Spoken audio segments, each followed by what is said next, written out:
Hello, this is Dr. Alan Wegg with OCD Tip number 17, OCD Propaganda. Now this is really just an illustration of the previous OCD tip on anthropomorphization.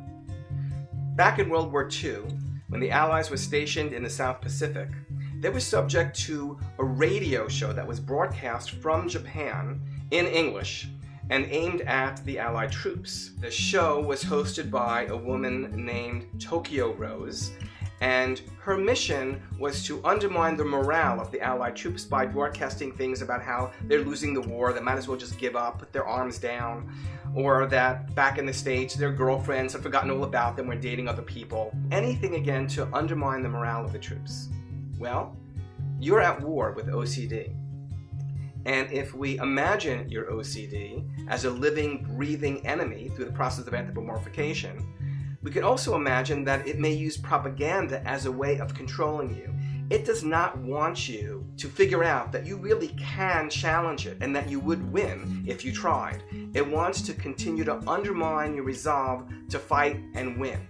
So for instance, if you're in your therapist's office and you engage in successful exposure response prevention therapy, the OCD may whisper in your ear, sure, you can do it here in the therapist's office, but you're not going to be able to do it at home. Don't even try. It's your OCD trying to undermine your strength, your morale, your conviction that you can handle this. Or when you're at home and you successfully engage in exposure therapy, your OCD may whisper in your ear, well, you did this, but the other things that we have on the list that you're going to be doing further down the road, you're never going to be able to handle that. I'm going to be stronger than you. Don't even try. So in this way, even as you're being successful, it tries to convince you that you should stop trying because ultimately it's going to be the victor. So don't even bother. And what about this one? The OCD says to you, oh sure, you don't feel particularly anxious right now, but you'll pay the price later. So the communication is essentially that even though during your exposure or immediately afterwards you're not feeling really much anxiety at all, that somewhere down the line this major amount of anxiety is going to erupt and overtake you and interfere with your ability to function. That's the threat. You have to hear this as the voice of OCD in your head.